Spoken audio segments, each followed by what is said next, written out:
Nitakuwa mtu wa mwisho kuamini kwamba Yanga atafungwa dabi ya Kariakoo.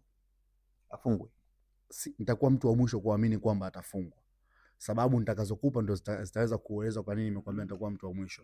Moja, Yanga wana kikosi bora kuliko Simba.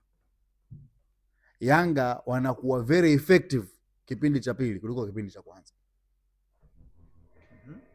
Yanga timu yao imekaa pamoja muda mrefu.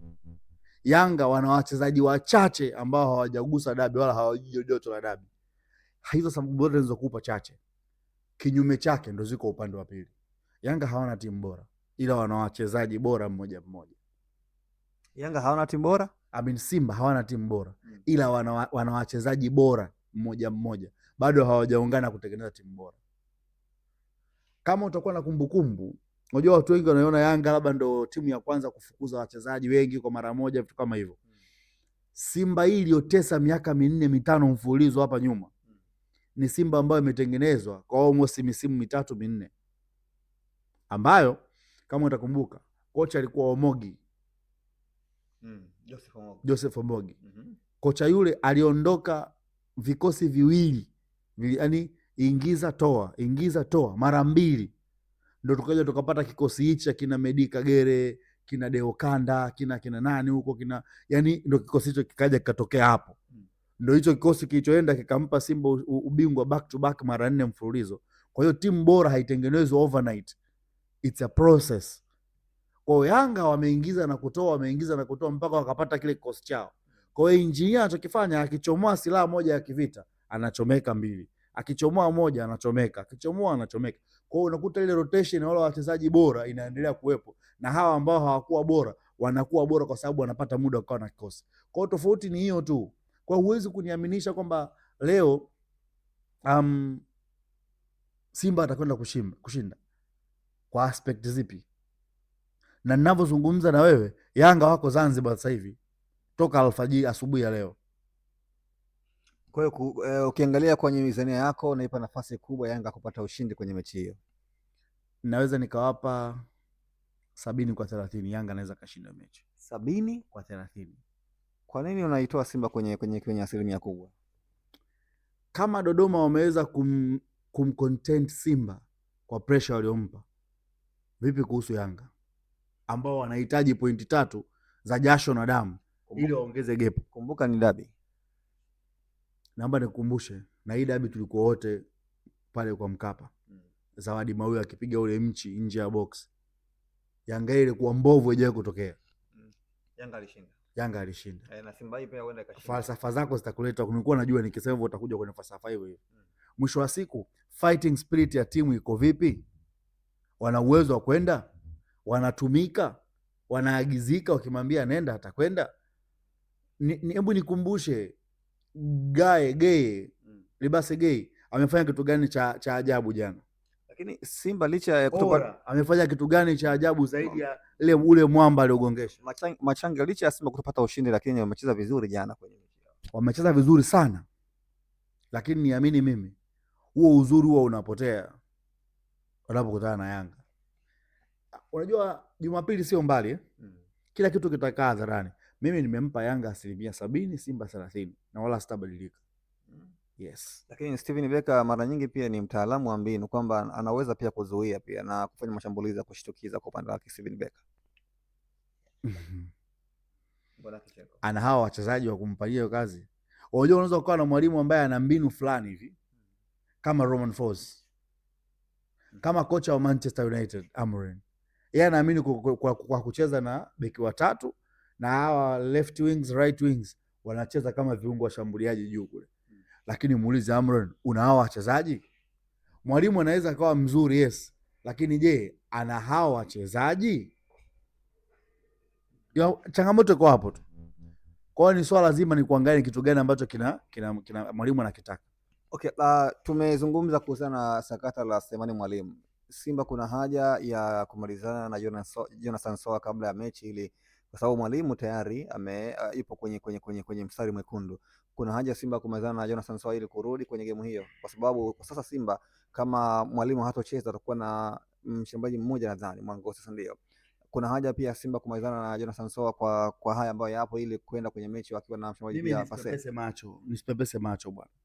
Simba kama walimtoa Soa kwa sababu ya utovu wa nidhamu, wasimamie hilo, na wakifeli hapa kwenye kulisimamia hilo, kama Suleiman Mwalimu ataambiwa apumzike hizo mechi atakazoambiwa, hawataweza kumcontrol tena Soa, hawataweza tena. Kwa aendelee kukaa benchi, aendelee kukaa benchi, lakini siku na kikao kitakaliwa, huenda wakajadili pia na kuyazungumza yakaisha, ili kurejea kwenye game hiyo.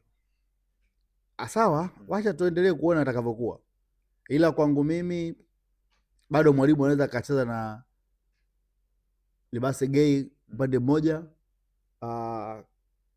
anaitwa Mpanzu upande mwingine,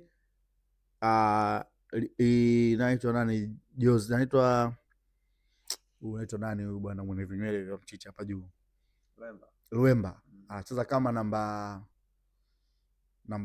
10, alafu Chama atacheza kama force number 9, ama Luemba atacheza kama namba force number 9, alafu Chama acheze namba 10, alafu viungo vya katikati akae Kante na Kagoma, mbavu ya pembeni moja Kibabage na mbavu ya pembeni nyingine atakaa Baba Esther, katikati ya Traore, lakini pia Deruk nyuma huko atamweka Kasari. Kwa hiyo bado Mwalimu anaweza kaenda bila striker na akafanikiwa vile vile. Timu ya kutisha hiyo. Of course ni timu nzuri, lakini sasa hauwezi kupata ule uchezaji wa kitimu. Utapata uchezaji wa mtu mmoja mmoja, yani binafsi, kwa sababu hawajakaa kwa muda mrefu, Mwalimu hajaingiza vitu vyake. Kwa hiyo bado kuna jambo la kujifunza hapa.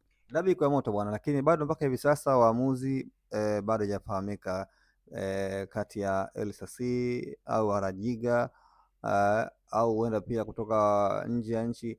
Wewe tathmini yako, ungependa waamuzi yupi anastahili kupewa hii dabi? Arajiga anaweza kacheza mechi vizuri kabisa na wala hata simpatie shida. Lakini kwa nini Arajiga mara kwa mara? Basi mpeni Elsasi. Anastahili pia. Wote wanaweza. Elsasi kwa sababu Arajiga ana renki kubwa FIFA kuliko wengine. Ni yeye apewe mechi. Kwa Elsasi kumeanza kuwa na minong'ono kwa baadhi ya upande wa pili. Wampe Arajiga au wachana hiyo minong'ono, kwa sababu yani waondoe hofu ya minong'ono ili wampe nafasi achezeshe. Kwa hizi timu zetu mbili hizi ni ngumu sana kwenda kwa staili hiyo. Akishamtia wasiwasi tu mtu, basi ujue mtu yuko mashakani kuendelea. Kwa nini wasitoe maamuzi kutoka nje ya nchi? Kwa nini watoe? Kwani mndani hakuna waamuzi? Hao waamuzi wetu wataonekana lini wako katika mechi za pressure? Mara nyingi tumeshuhudia dabi moja waamuzi kutoka nje ya nchi wamefanya vizuri. Wale wana jambo lao la kisiasa ndani. Si ya Morocco hiyo. Wana jambo lao. Nchini Misri. Wana jambo lao ndani. Dabi ile, kuna dabi ya nadhani nyuma, ukiondoa iliyopita kuna nyingine pia waamuzi walitoka nje ya nchi, walitoka Misri. Kuna kitu kilionekana pia. Kwa nini wasipewe jukumu pia waamuzi kutoka nje ya nchi? Simba alifunga goli 2 Zanzibar, sio? Si ndio? Benjamin Mkapa. Mwamuzi alitoka wapi? Lakini walalamika au kulalamika? Yalikuwa ni hafifu sana malalamiko. Kwa malalamiko yatakuwepo tu. Lakini tofauti na sawa, lakini malalamiko yatakuwepo tu. Kwa waendelee, lakini kanuni zinaruhusu pia kutoka nje mwamuzi. Inawezekana. Lakini kwa nini tutafute mwamuzi kutoka nje na kacho na waamuzi wetu ndani? Kwa kila kitu kinawezekana. Ni swala la muda. The best Arajiga. The best kwangu mimi Arajiga kwa sababu ana rank kubwa na hawezi kukubali kujitushia heshima yake. Ukimwondoa Arajiga, Kayoko apewe timu. Apewe tu. Huyu ambaye kuna kipindi nadhani kama si Simba Yanga, nadhani Simba walishauti sana kutokana na maamuzi yake. Na alifungiwa pia. Yaani kwamba waamuzi wengi ambao wanataja kwamba walikumbana na mechi zote. Hata apewe nani, bado watu watalalamika tu. Bado watalalamika tu. Kwa hiyo hakuna haja ya kujipa mzigo mkubwa wa mawazo. Maisha yaendelee. Kama hao wanawachezesha kwenye hizi mechi kubwa na wanawapendelea, mbona sio tusemi wayachezeshe hawa? Kwa hiyo tukimalizia, Simba anakwenda kwenye mechi akiwa underdog ama of course, kama amesha kufunga mara 6, wewe ni underdog kwake. Simba anaenda kwenye mechi kama underdog na anafungwa mara 7. Yes, na bana anafungwa mara 7. Simple. Yaani mimi ni miongoni mwa wachambuzi ambao mimi siwezaje kuzunguka. Hii Yanga mbovu nitakwambia mbovu, hii Simba mbovu nitakwambia Simba mbovu. Shida ni kwamba mashabiki zetu sisi wanatufuatilia wanatupa timu. Milioni nimeambia shabiki wa Simba, juzi nimeambia shabiki wa Yanga. Kwa sipati shida kwa sababu inatimiza jukumu langu. Simba anaenda kwenye dabi hii kama underdog na akikaa vibaya anapigwa tena mara ya 7. Kwa nini mpepesa maneno? Usisahau kusubscribe kwenye YouTube Mwandike Digital.